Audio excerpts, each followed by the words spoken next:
तो दोस्तों drama serial तू जूलियट जेट बहुत ही इंटरेस्टिंग सिचुएशन में दाखिल हो चुका है। नवाब देख लेता है अर्जुन और हीर को एक साथ। तब वो काफ़ी गुस्से में आके वहाँ से चला जाता है। दूसरी साइड सिमरन को समझाने की कोशिश करती है हीर कि आपको पता है कि ये नौकरी मेरे लिए कितनी अहमियत रखती है। जिस पे उसे कहती है कि इस नौकरी की ज़रूरत मुझे भी है, या तुम लड़ना सीख लो या हार मान जाओ। इस पे हीर कहती है कि तुमने कैसे मुझसे आंखें फेर ली है, तुम अंधी हो चुकी हो नौकरी की लालच में। नवाब को जब पता चलता है कि हीर और अर्जुन एक दूसरे के करीब आ रहा है तो उससे ये चीज़ बर्दाश्त नहीं होती। दूसरी तरफ हीर की माँ डॉक्टर की कहती है कि मुझे वो रिपोर्ट्स दे दो। डॉक्टर कहती कि मैं आपको रिपोर्ट्स दे दूंगी। तब हीर की माँ को तसल्ली हो जाती है कि अब मैं अपनी बेटी की ज़िंदगी बचा सकती हूँ, उसको मज़ीद तकलीफ़ नहीं दे सकती। हीर को इस बात का पता चल जाता है तो अपनी माँ को ये करने से रोक देती है।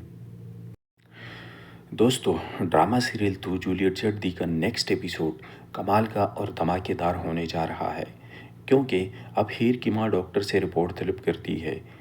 हीर की माँ परेशान होती है अपनी बेटे के लिए, क्योंकि अब डॉक्टर ने भी कह दिया है कि ये डेट 3 दिन पहले की है।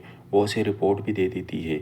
दूसरी तरफ नवाब की माँ उस ड्रामा कंपनी की फंडिंग बंद कर देती है, जिस पे हीर की कज़न काफ़ी गुस्से में होती है। लेकिन फिर भी अपनी नौकरी हासिल करने के लिए वो हीर और सबको कहती है कि तुम लोगों को अब यहाँ पर नाटक करने की ज़रूरत नहीं है, क्योंकि मिस ब्राड ने यहाँ की फंडिंग बंद कर दी है और आप लोगों को यहाँ पर अब ड्रामा करने की कोई ज़रूरत नहीं है।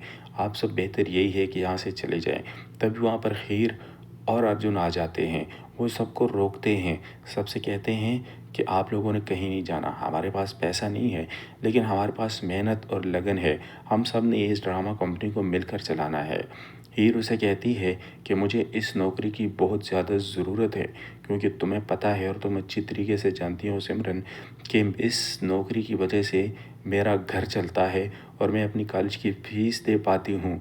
तभी अर्जुन उसे कहता है कि तुम परेशान मत हो, वो सब कुछ मैं भर दूँगा।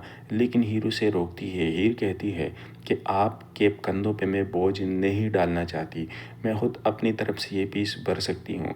लेकिन इस सिमरन को समझना होगा, ये मिस ब्राड की साइड ले रही है। कितनी दफ़ा उसने हमें लड़वाने की कोशिश की है, हमारी ज़िंदगी बर्बाद करने की कोशिश की है।